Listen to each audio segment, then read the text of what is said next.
Hello, everyone. My name is Vivek Jha. I am the managing director of DIMS. Today, we are joined by an incredible advocate for second chances, a true force for change in Helena, Montana. She has overcome battles with addiction and is now leading a treatment court. She has experiences of having lived in a community, having suffered loss, and then through perseverance, she is now a court coordinator in in Montana. Please welcome Arielle Kauser to the DIMS podcast. Hi, Arielle. Hello. Thank you for making the time and being with me. When you sent your bio and I read through the whole thing, it's truly what you would want each of the treatment court participants and people who've been justice involved to ultimately get to, right? Stable housing, Absolutely. good life, good job, taking care of their family, and having a healthy relationship in the community. Would you say that you have somehow become the model child for this the idea of what we want people going through the justice system to become? Okay. Judge McMahon, he reached out to me and said that he was wanting to create a program that was going to take place for family treatment court and be a little bit more available to the community, where this program would be taking DN cases, which is dependent neglect cases, DI cases, people who are admitted to the Montana State Hospital, anybody with a felony charge. Even misdemeanors. We do take people who have an open case through misdemeanor as long as they're high risk, high need. And when he explained this program to me, he was like, I want you to be in this position. And I was like, why me? I was working at a medical spa at the time and also part-time at a natural food store down the street. And he's like, because you did it. You beat the statistics in so many ways. And you deserve that. You deserve a better life, a wonderful life. And so, yeah, it's been a really wonderful opportunity. And I think it's given me even more of an open door to share my story with my participants. Yourself in them at times at all? Yeah, I was just telling a participant that the other week, like we were doing a check-in and I was like, Uh-huh. gosh, like I just see so much of you, see so much of myself in you. Right. And so it hits my heart differently. One, I see myself in them. And two, I see them doing, similar struggles and then transitioning into attaining these goals within the program that become, they're small goals that ultimately build to become the Become bigger picture of their larger life. goals. Do you ever get frustrated looking at these participants when they're not doing well, as in, hey, look what you're missing out on if you just put your mind to it? Do you want to wring their necks and be like, listen, this is what you need to do to get better? Yeah, absolutely. I mean, I'm a human being and we all have to practice patience and compassion. And absolutely you touching base on the fact that like I see so much potential in them, and they can do it. Like if I can do it, they can do it Right. 100%. I was that person on the streets, homeless, walking in the middle of the night, nowhere to go. I didn't have my kids. I didn't have a phone. I didn't have a house. I didn't have supports. And so I really try to reiterate that with the participants like, hey, you being in treatment court is such a blessing because you get the opportunity to have all of these wraparound services and the support that people on the streets don't have, even when they're trying to get clean. So, like, remember that it's a blessing in itself. And yeah, it's you have to practice patience when they're struggling. It helps me see that the bigger picture of everybody's rock bottom's different and everybody's story is a little bit different. You spoke about being homeless. I would say feeling hopeless is a better term there, right? Feeling hopeless because you don't see hope in any direction that you look at. What were you looking for when you started using substances at the age of 13? I was looking for acceptance and attention, whether it was good or bad, right? So I was trying to fill this void inside of me. I struggled in school. I didn't ever really feel a part of. I was always trying to feel included. That was with boys and substances and any type of attention that I could get. And that did start at a really young age. And when I did start using these substances, I felt more comfortable in my skin in the beginning. Towards the end, you don't even know who you are once you hit that rock bottom. But in the beginning, I think that's where a lot of kids or anybody in general start to get into substance use. That is their go-to, is because they're feeling something different than what the norm is for them, and it's better and it's euphoric and there's acceptance in that. Would you say that when you first started using them on a frequent basis, did your company, the people you surround yourself with, did that change and become similar? Like there were others in your group that were also involved in this? Did that ever happen, or was this just you and your path? I think that the people that I was around, we all kind of shared the same thing. We might have come from different backgrounds, but we Hmm. were all there for the same reason.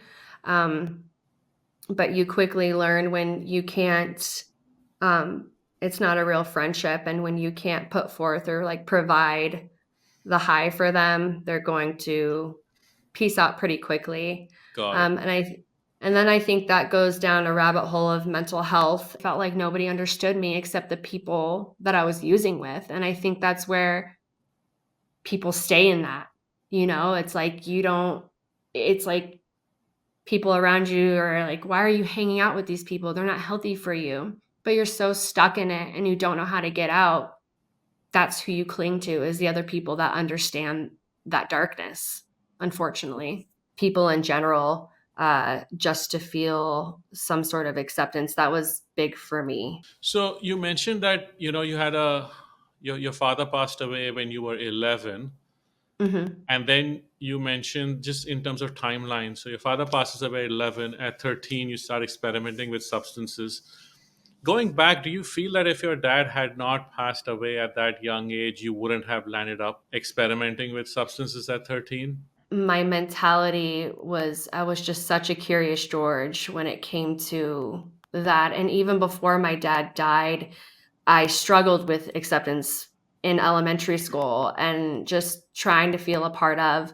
So that was kind of already there. And then when my dad died, it was like a whole nother level of like abandonment and loneliness and not having that father figure there. So it kind of amplified everything.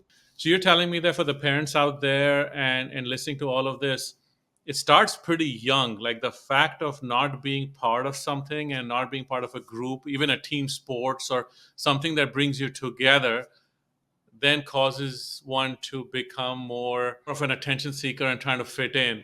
And by the time you grow to your teens, you're like, this is a place where I can fit in. I've seen so many individuals come through my program do have a very traumatic childhood, maybe struggled with low income, abuse, molestation, whatever that looks like to them, and addiction that runs through their family. And I've also had individuals that come into the program that their families are well off. Their parents did not use drugs. It was like the green picket fence type of story, but they still ended up, where they were. And so it kind of goes to show that addiction or yes, a substance use disorder, right, can come from all walks of life. I think when we look at like the statistics, you definitely have a higher risk of using drugs when you've been involved in more traumatic situations. But it can happen to anybody. How did you land up in the justice system, so as to speak? What was that experience like, and was that sobering enough, or at what point did you feel? Because I know you also lost custody of your children. So, at what point did it like shake you up to your core that nah, I need to do something about my life? Yeah, so the first time that I got in trouble, got in trouble, um, I had distribution for methamphetamine charges, I think around 2017 approximately. And that kind of happened around the same time that I lost custody of my youngest daughter. I had been in the system with with Child and Family Services prior to that, a couple of years prior, with my oldest daughter. So I guess that's where I wasn't involved necessarily with an open case criminal wise, but Investigation, right?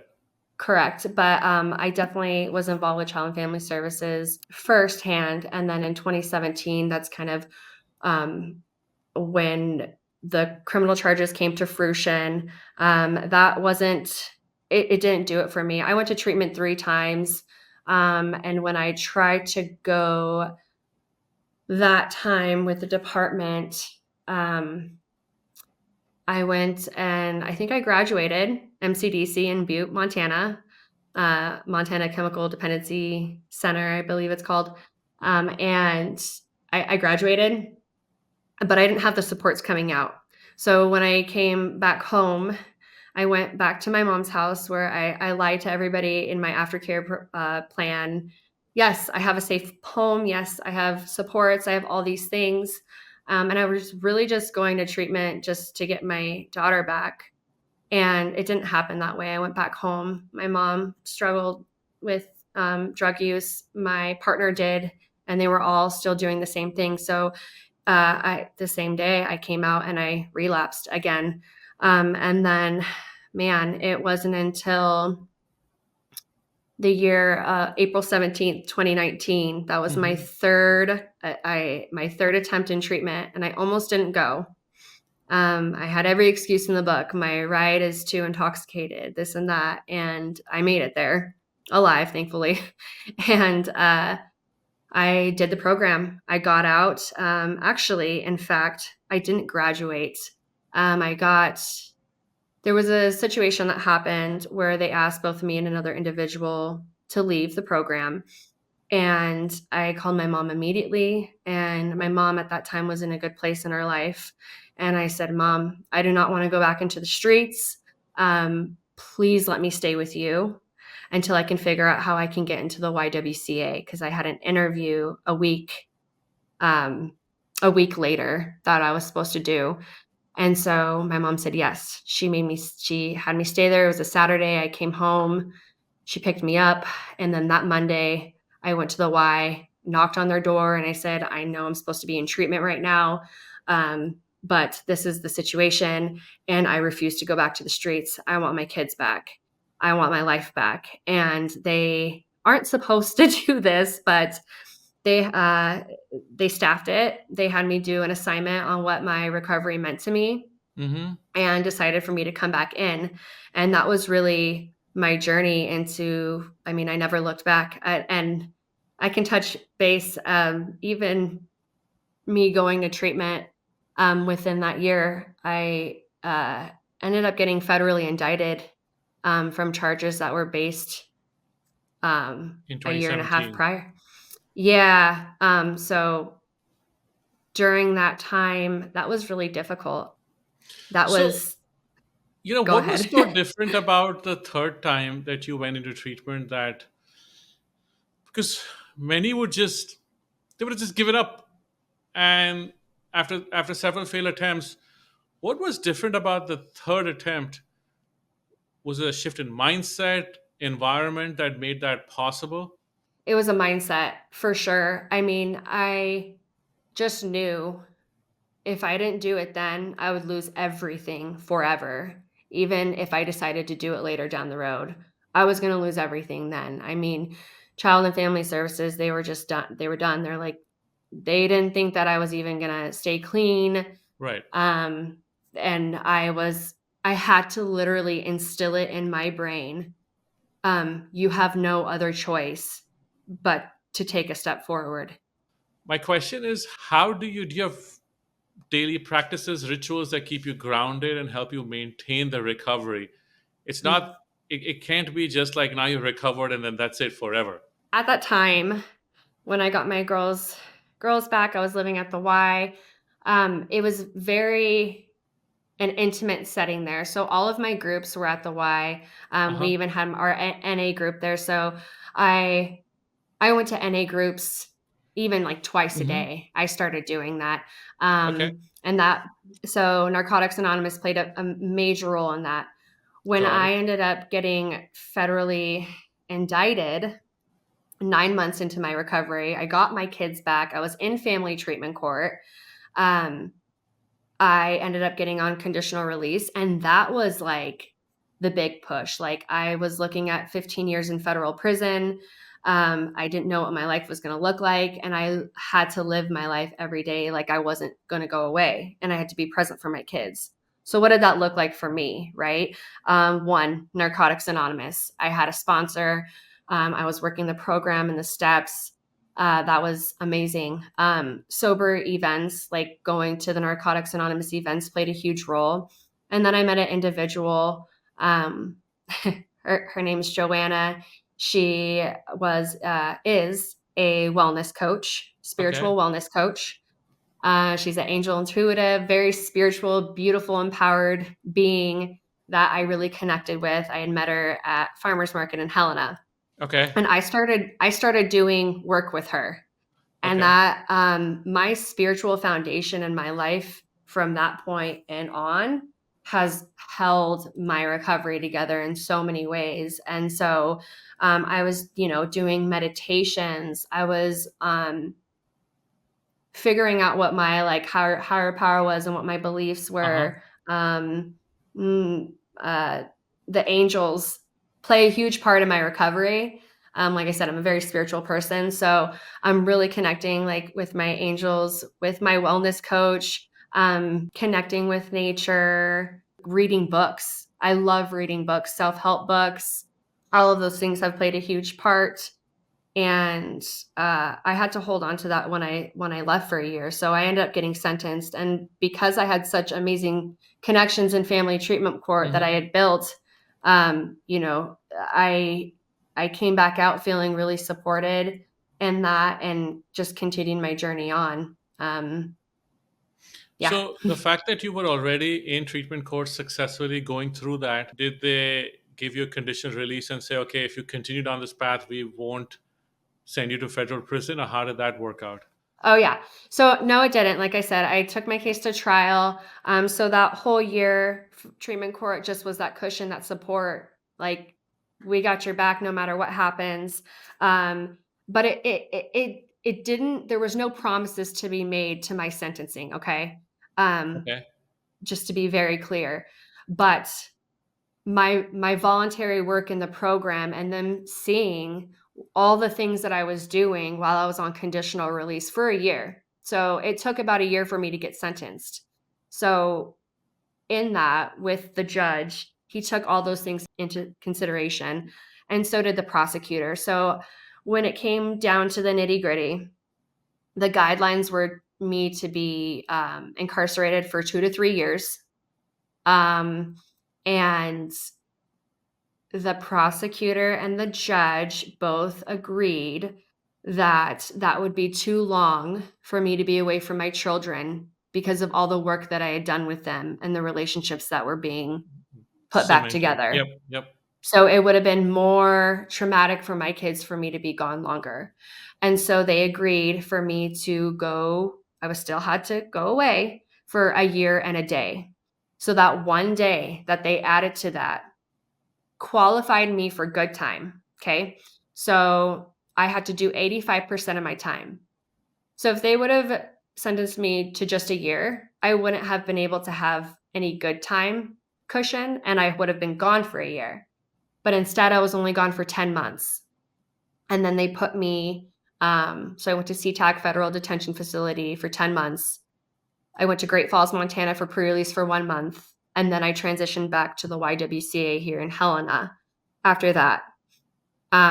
So there was no promises, but I will say, and I say this to my participants, especially the ones that aren't court ordered, like, you're doing this for you, and people are going to see that when you start working on your recovery for yourself.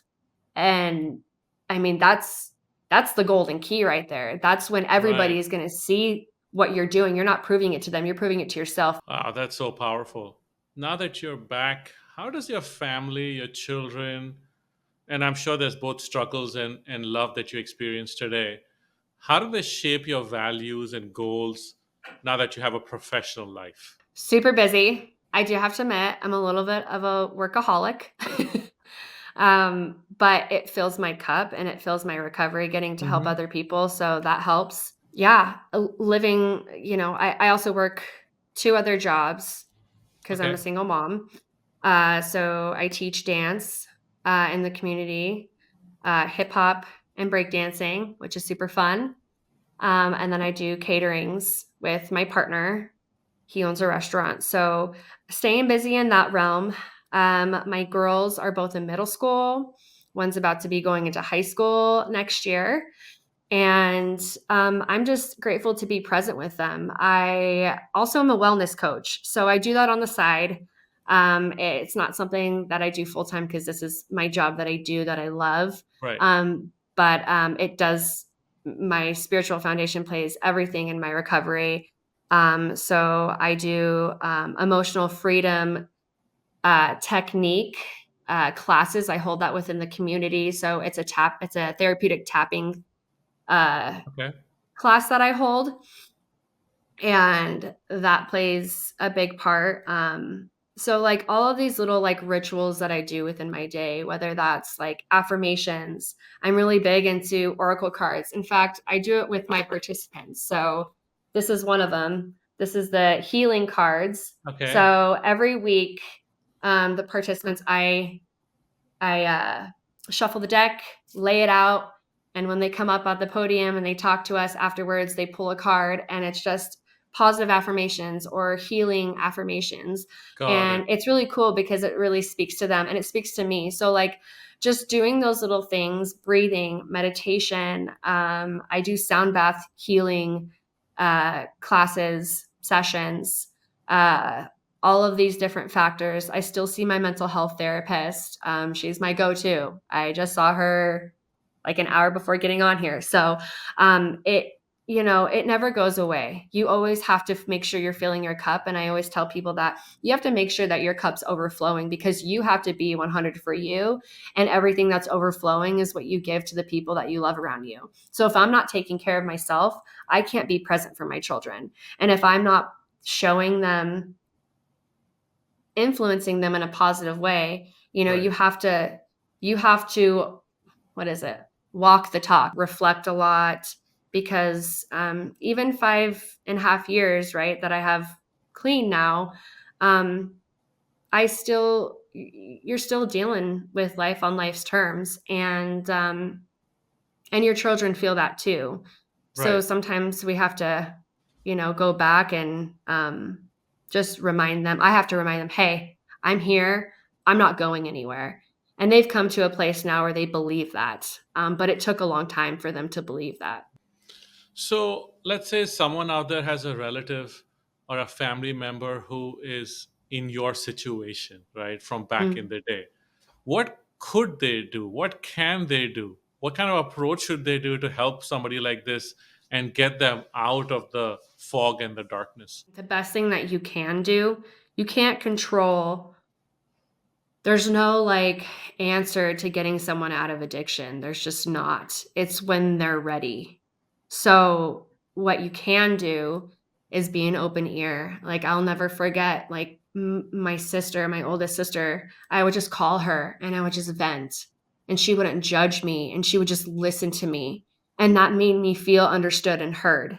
That's the biggest thing that these individuals in addiction and with mental health have. They don't feel understood or heard, and that is vital to us as humans. I mean, we are meant to connect to people, and so when Hmm. that cord is severed, it's like you feel so alone. And so just being that person that you can listen to. Me, if I had an individual, if I had a family member that was in the same situation as me, I have to keep my distance, right? Especially me, because I am in recovery.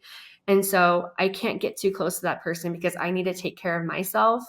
And so having those boundaries, and at the time I didn't see it as that when people did put in boundaries with me. That's another thing, but they did it to take care of themselves. And so identifying what, I can give to that person who is hurting and who needs to be heard and understood.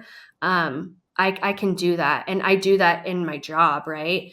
And giving them resources. I can help you do this. I can help you connect with this person is the biggest thing. And also in behavioral health court, even when there's people that leave the court, Hmm. or maybe they're like, I don't know if I can do this. We just keep coming back. And that's the same thing that is said in Narcotics Anonymous. Just keep coming back. I am a big fan of The West Wing. It's a TV show. I don't know if you've ever seen it, but it's Mm-mm. about the presidential race and this guy who's a president. But his chief of staff, Leo McGarry, is a he was an alcoholic. And in one of the scenes, he says to his junior, "When I want a drink, I just don't want one drink. I want 26 drinks." Mhm. And that's like after years and years of him going through addiction, counseling, and therapy. Do Mhm. you feel the same even today? Like if you were to go down that path, it would slip down really quickly. It's not like somebody who's never tried it trying it for the first time. Absolutely. Someone tells you you can take one cookie out of the cookie jar, and me, I'm like, "Well, I'm gonna take a cookie and a half because I just know I can." And it's like that mentality of just pushing your limits more than you know you should, but you can, and wanting to see what happens. I mean, that's what it is for me. I can't speak for everybody else. Would you describe a day in Ari's life when she was homeless? What was it like? It was really lonely. Um, it's like a fog is around you. I mean, when you're just so deep in your addiction and nobody wants you around, like I wanted to call my mom and be like, hey, can I come there? Your family doesn't want you around. You're not trusted to talk to, I mean, for me, anyways, I wasn't even trusted to talk to my daughter alone on the phone. There was a lot of traumatic things that happened. Um, in that realm that you just feel so disconnected. You don't feel trusted. I felt powerless in my motherhood, which is like the core value of who I was and who I am, right? And so to have that gone and like severed, um, I just felt hopeless. Got it. Well, I am so happy to see you out of the spiral and having gone back to the spiral multiple times, finally out, and Yeah. it's been several years now, and you're sort of giving back to Mhm. to the same people who you were, a part of once, right? And that must be enormously satisfying to do. So congratulations on that. I thank Thank you you. for being on our podcast. Thank you so much for your time. Thank you. Thank you.